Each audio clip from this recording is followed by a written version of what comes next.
All right, settle down, class. Professor Trilox's tentacles swayed in exasperation as he tried to gather the attention of his lively students. The youthful Volarian beings were practically bouncing off the walls of the orbital classroom, their excitement tangible. I know you're all eager to begin our first direct interaction with a human, but please try to control yourselves. Remember, they are a level 3 species, so we must be on our best behavior. A chorus of chirps and buzzes filled the air as the students reluctantly took their seats. Their large compound eyes blinked rapidly in anticipation, and more than a few antennae twitched nervously. Now then, Professor Trilox continued, his voice taking on a more formal tone. As you know, we've been studying Earth culture and history for the past orbital cycle.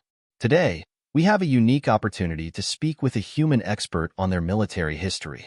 Please welcome Dr. Lisa Zhang, Earth historian and professor at Oxford University. The hollow projector in the center of the room flickered to life, and suddenly, a human woman appeared before the class. She wore a tailored blazer, and her hair was neatly pulled back into a bun. A small smile played at the corners of her mouth as she took in the sight of the alien students. "Greetings, young Valerians," Dr. Zhang said, her voice calm and measured. "It's a pleasure to be here with you today. I understand you have some questions about Earth's military history?" One brave student near the front raised a tentacle. "Yes, Dr. Zhang. We've been learning about your world wars, and we're confused.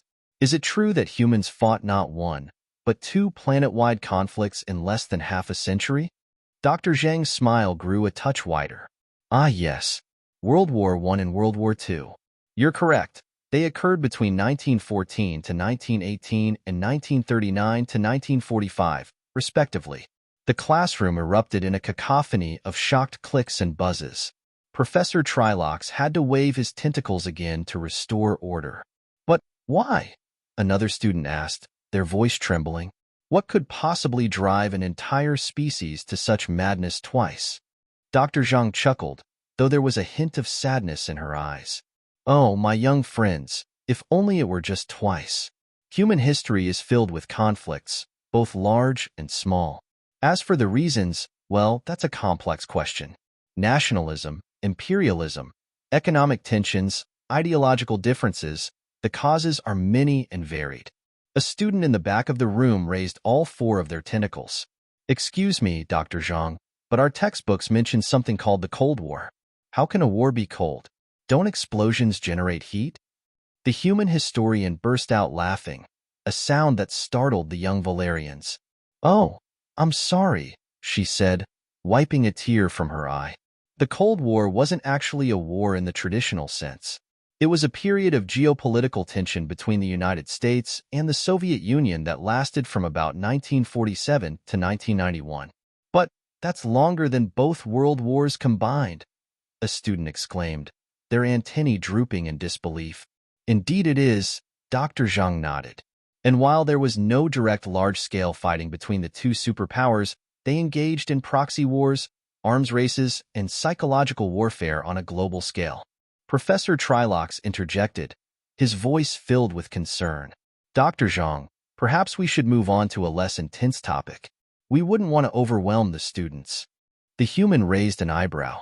"Oh, but I thought they wanted to learn about Earth's military history. We've barely scratched the surface.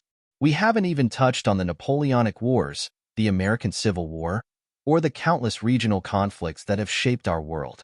A collective groan arose from the class, accompanied by the soft thud of several students fainting and falling from their seats. Dr. Zhang continued, her tone becoming almost cheerful. "And let's not forget the various revolutions, the American Revolution, the French Revolution, the Russian Revolution. Humans do love a good overthrow of the established order now and then." One particularly brave, or perhaps just morbidly curious, student raised a trembling tentacle. "DDR. Zhang, how many people have died in all these human wars?" The historian's expression grew somber. "That's a difficult question to answer precisely. Estimates vary, but if we consider all recorded human conflicts, the number likely exceeds 1 billion deaths." The classroom fell silent, save for the sound of more students hitting the floor in a dead faint. Professor Trilox's color changed to a sickly green. 1 billion? But, but that's more than the entire population of Valaria Prime. Dr. Zhang nodded gravely.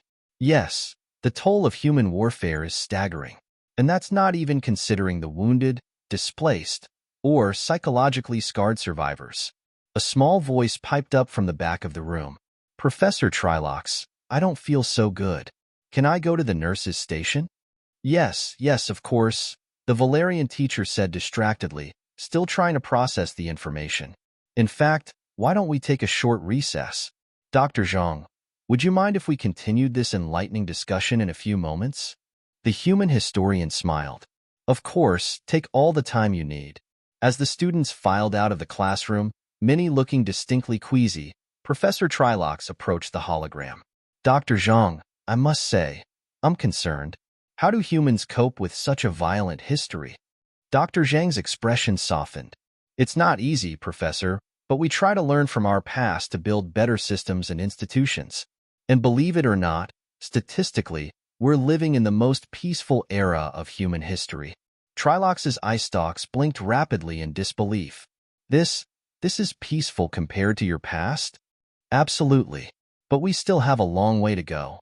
The Volarian professor shook his head in wonder. Truly, humans are a remarkable species. Terrifying, but remarkable.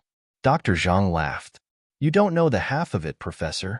Just wait until we get to the topic of human sports. 30 minutes and several doses of calming pheromones later, the class reassembled. The students looked a bit worse for wear. Their usual vibrant colors had faded to a uniform pastel, and more than a few were clutching stress relief squeeze balls in their tentacles. Professor Trilox cleared his throat, or whatever passed for a throat in Volarian anatomy. Now then, class, are we ready to continue our illuminating discussion with Dr. Zhang? A chorus of half-hearted chirps answered him. One student in the back muttered something that sounded suspiciously like, "Do we have to?" Dr. Zhang's hologram flickered back to life, her smile just as bright as before. Welcome back, everyone. I hope you're all feeling refreshed. Now, where were we? A brave soul in the front row raised a tentacle. Dr. Zhang, you mentioned human sports earlier. Surely that's a more peaceful topic? The historian's eyes twinkled with barely suppressed mirth. Oh, my sweet summer child. Let me tell you about something called football hooliganism. Professor Trilox quickly interjected.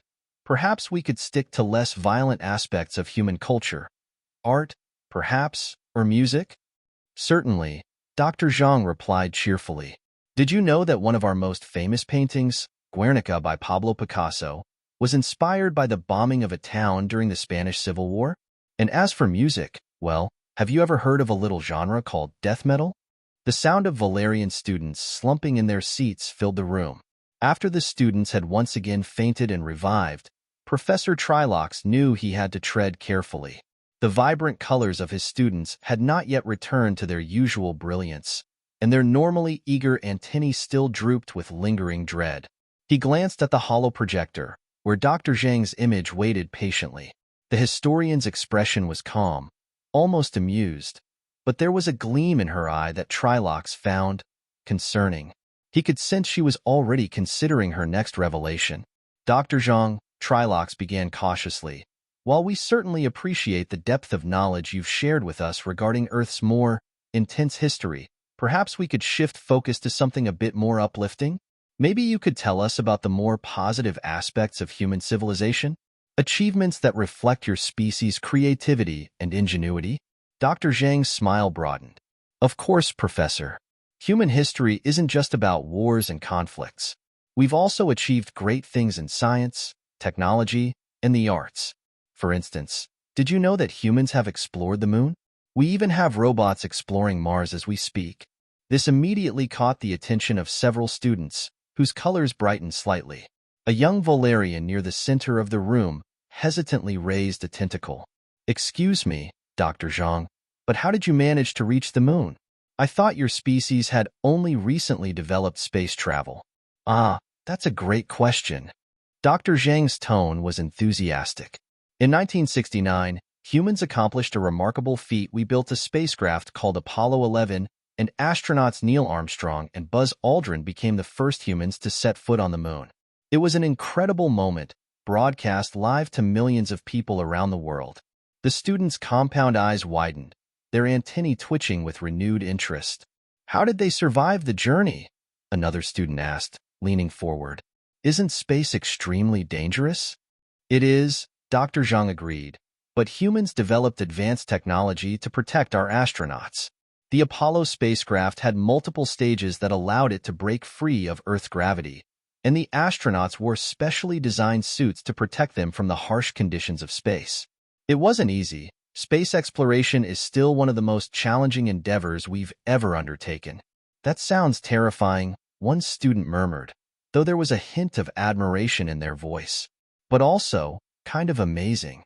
"That's exactly how many humans felt at the time," Dr. Zhang said, her smile softening. "Space exploration is a testament to our curiosity and determination. It's a way for us to reach beyond our planet and understand the universe better." Professor Trilox nodded approvingly. This was more like it. He could see his students perking up, their colors becoming more vibrant as they absorbed this information. "Dr. Zhang," he said, "could you perhaps share more about human achievements in science? I think the class would benefit from learning about the more constructive aspects of your civilization." "Certainly," Dr. Zhang replied. "Let me tell you about the discovery of DNA and how it revolutionized biology, or perhaps the invention of the Internet, which has connected billions of people around the globe. And of course, there are the countless medical advances, such as vaccines, that have saved millions of lives." She paused, as if weighing her next words carefully. "But before we dive into those topics, there's one more area of human innovation that I think you'll find fascinating: the arts. From literature and painting to music and film, humans have expressed their creativity in ways that transcend language and culture. Have any of you ever studied Earth's art forms?" Several students nodded eagerly, and one in the back raised a tentacle. "Professor Trilox once showed us a visual display of your famous paintings. I remember one called The Starry Night by Vincent van Gogh. It was beautiful." Dr. Zhang's smile deepened with warmth. "Yes, The Starry Night is a perfect example. It's a work of post-impressionist art that captures the beauty of the night sky in a way that's both dreamlike and vivid." Van Gogh was one of many artists who used their work to explore complex emotions and the world around them. The discussion began to flow more naturally, with the students eagerly asking questions about various human art forms and scientific discoveries. The room buzzed with the chirps and clicks of curiosity, and Trilox could see that they were finally beginning to appreciate the full spectrum of human achievement, both the dark and the light. But just as he was about to conclude the session, a student in the front row, who had been quiet for most of the lesson, tentatively raised a tentacle. "Dr. Zhang, earlier you mentioned something called death metal. What exactly is that?" Professor Trilox froze, but Dr. Zhang only chuckled, her eyes twinkling mischievously. "Ah, I see you're still curious. Well, death metal is a genre of music that emerged in the late 20th century. It's known for its intense, fast-paced rhythms and often explores themes of mortality, existentialism, and the human condition." The students' eyes widened, and several others exchanged nervous glances. Trilox quickly interjected, "Perhaps we could save the exploration of Earth's musical genres for another time. I think the students have had quite enough excitement for one day." Dr. Zhang laughed softly. "Of course, Professor. But if your students are ever interested in expanding their musical horizons, I'd be happy to give them a more detailed overview." Trilox exhaled, his color returning to a more neutral tone. "Thank you, Dr. Zhang. I believe this has been an enlightening experience for all of us." "You're very welcome," she replied, her hologram flickering slightly. "Remember, there's so much more to explore. And who knows? Perhaps one day, Volarians and humans will collaborate on new discoveries that will benefit both our species." As the hologram faded and the students began to file out of the classroom, their excitement now tempered by contemplation, Professor Trilox felt a sense of satisfaction. Today's lesson had been challenging, yes, but it had also opened his students' eyes to the complexities of the universe and the potential for growth that lay within it. As he watched them leave, their colors brightening with each step, he couldn't help but smile. Humans, terrifying and remarkable as they were, had a way of making the universe feel both larger and more connected at the same time. And that, Trilox realized, was a lesson worth teaching. As the last student filed out of the classroom, Professor Trilox lingered by the hollow projector, his tentacles curling thoughtfully. He hadn't expected the lesson to take such a dramatic turn, nor had he anticipated the effect that Earth's history would have on his young Volarians. Yet, as unsettling as the session had been, he couldn't deny the importance of what they had learned. Just as he was about to power down the classroom for the cycle, the hollow projector flickered back to life. Dr. Zhang's image reappeared, her expression more serious than before. "Professor Trilox," she began, her voice soft but carrying a weight of concern, "I wanted to speak with you privately before I log off." Trilox's eye stalks perked up. "Of course, Dr. Zhang. What's on your mind?" The human historian hesitated for a moment, as if choosing her words carefully. "Your students are incredibly bright, Professor.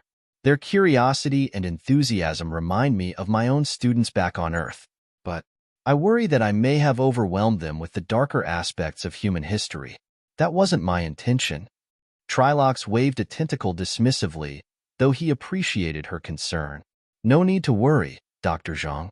They may have been shocked, but it's important they understand the full picture. It's not often we get to interact with a species as complex as yours. This was a rare opportunity, and I think they'll be stronger for it." Dr. Zhang smiled faintly. "You're very kind. Still, I'd like to offer something different next time, something more hopeful. Perhaps a discussion on the ways humans have overcome adversity, or how we've worked to better ourselves and our world through cooperation and peace." Trilox's tentacles curled in agreement. "That sounds like an excellent idea. I believe they would appreciate hearing about how your species has strived for progress, despite the challenges." She nodded. "Then it's settled.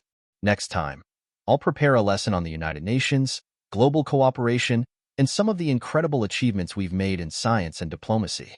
I think your students will find it inspiring." "Indeed," Trilox replied, his colors brightening at the thought. "That would be a perfect counterbalance to today's discussion." There was a brief pause before Dr. Zhang spoke again, her tone more personal. "Professor Trilox, I wanted to thank you for your patience today. I've given similar lessons before, but I've never encountered a species quite like yours. Your students are incredibly perceptive and empathetic. It's a quality that I think humans could learn from." Trilox's eye stalks blinked in mild surprise. "Thank you, Dr. Zhang. That's high praise coming from someone of your experience. We Volarians value empathy and understanding. It's what allows us to explore the galaxy with an open mind and a willing heart." Dr. Zhang's expression softened, a warm smile forming on her face. "It's a trait that will serve you well, especially as you continue to engage with other species. The universe is vast and varied, but if there's one thing I've learned, it's that empathy is universal. It's the bridge that connects us all, despite our differences." Trilox nodded thoughtfully. "I agree, and perhaps that's the most important lesson of all." The two educators exchanged a look of mutual respect, the silent understanding of beings who both cherished the pursuit of knowledge and the betterment of their students. "Well, Professor Trilox," Dr. Zhang said at last, "I won't keep you any longer. I'll start preparing for our next session. Until then, take care." "And you as well, Dr. Zhang," Trilox replied, his tentacles raising in a gesture of farewell. "We look forward to our next encounter." With a final flicker, the hollow projector shut off, leaving Trilox alone in the quiet classroom. He stood there for a moment, reflecting on the day's events. His students had been challenged in ways they hadn't expected, but they had also been given a glimpse into the complexity of the universe, both its beauty and its darkness. As he prepared to leave, Trilox felt a renewed sense of purpose. The galaxy was full of wonders and dangers alike, but with the right knowledge and a compassionate heart, his students could navigate it all. And he, as their guide, would ensure they were ready for whatever lay ahead. With that thought, he powered down the room, the lights dimming to a soft glow as he made his way out. The next lesson would be different, but no less important. And perhaps, just perhaps, it would leave his students with a sense of hope and determination for the future. As the cycles passed, Professor Trilox's classroom became a hub of interstellar knowledge and exploration. The students, once shaken by their first encounter with Earth's tumultuous history, had grown more resilient and curious. Each lesson with Dr. Zhang brought new insights, not only into human civilization but also into the broader tapestry of life across the galaxy. The day of their final session with Dr. Zhang arrived, marked by a palpable sense of anticipation in the orbital classroom. The students, now more experienced and confident, gathered with an air of excitement. The vibrant colors of their bodies shimmered as they took their places, their compound eyes reflecting the soft glow of the hollow projector. Professor Trilox could feel the energy in the room, a mix of eagerness and bittersweet emotion. This would be the last time they would connect with Dr. Zhang in this format, though he knew the lessons they had learned would echo throughout their lives. The hollow projector hummed to life, and Dr. Zhang's familiar image appeared, her expression warm and welcoming. "Hello, my dear Volarian students," she greeted them, her voice filled with genuine affection. "It's wonderful to see you all again." "Greetings, Dr. Zhang," the students chimed in unison, their voices bright with enthusiasm. Trilox stepped forward, his tentacles curling in a gesture of welcome. "Dr. Zhang, we've all been looking forward to this final session. Your teachings have been invaluable, and I believe the students have one last set of questions they'd like to ask before we conclude." Dr. Zhang smiled, her eyes twinkling with understanding. "Of course. I'm here to answer whatever you'd like to know." A young student in the front row, one of the bravest and most curious among them, raised a tentacle. "Dr. Zhang, we've learned so much about the challenges and conflicts humans have faced, but we'd like to know, what gives you hope for the future of your species?" The question hung in the air, and Dr. Zhang took a moment to consider her response. When she spoke, her voice was thoughtful and measured. "What gives me hope is the capacity for growth and change that humans have shown throughout history. Despite our flaws and the mistakes we've made, we've also demonstrated incredible resilience, compassion, and the ability to come together in times of need." She paused, her expression growing more introspective. "We've learned to value peace and cooperation, to respect the diversity of cultures and ideas. The fact that we're having this conversation, that humans and Volarians are learning from each other across the vastness of space, is a testament to how far we've come." Another student raised a tentacle. "Dr. Zhang, do you think there will ever be a time when all species in the galaxy can live in harmony?" Dr. Zhang's smile deepened, a mixture of optimism and realism. "I believe it's possible. It won't be easy, and there will always be challenges along the way. But with understanding, empathy, and a shared commitment to peace, we can build a future where all species coexist and thrive together." Professor Trilox watched as his students absorbed these words, their colors shifting to hues of calm and reflection. He could see that they were not just learning about humanity, they were learning about themselves and about the kind of future they wanted to create. Finally, Trilox spoke, his voice resonating with a mix of pride and emotion. "Dr. Zhang, on behalf of my students and myself, I want to thank you for everything you've shared with us. Your knowledge has not only expanded our understanding of Earth, but has also inspired us to be better, both as individuals and as a species." Dr. Zhang's hologram flickered slightly as she nodded, her expression touched. "It's been an honor, Professor Trilox. I've learned just as much from you and your students as you have from me. I believe our exchange has strengthened the bonds between our worlds, and I'm confident that those bonds will continue to grow." As the session drew to a close, the students offered their farewells, each one expressing gratitude and a sense of connection that transcended the vast distances between their worlds. When the last student had spoken, Dr. Zhang addressed them all one final time. "Remember, my dear Volarians, the universe is vast and filled with endless possibilities. Continue to explore, to learn, and to build bridges between species. The future is in your hands, and I believe it's a future worth striving for." With those final words, Dr. Zhang's hologram faded from view, leaving the classroom in a gentle, contemplative silence. Professor Trilox looked out at his students, their colors now a soft, unified glow. He knew that this was not an ending, but a new beginning. The lessons they had learned from Dr. Zhang would guide them as they ventured into the unknown, carrying with them the wisdom of Earth and the hope for a brighter, more connected galaxy. As the students slowly began to leave, chatting softly among themselves, Trilox remained behind for a moment, reflecting on the journey they had all taken together. He knew that wherever the future led them, they would be ready, armed with knowledge, empathy, and the shared experiences of their time with Dr. Zhang. And with that, Professor Trilox powered down the classroom for the last time that cycle, his heart filled with a quiet sense of fulfillment. The story of the Volarians and the humans was far from over, and he was eager to see where it would lead next.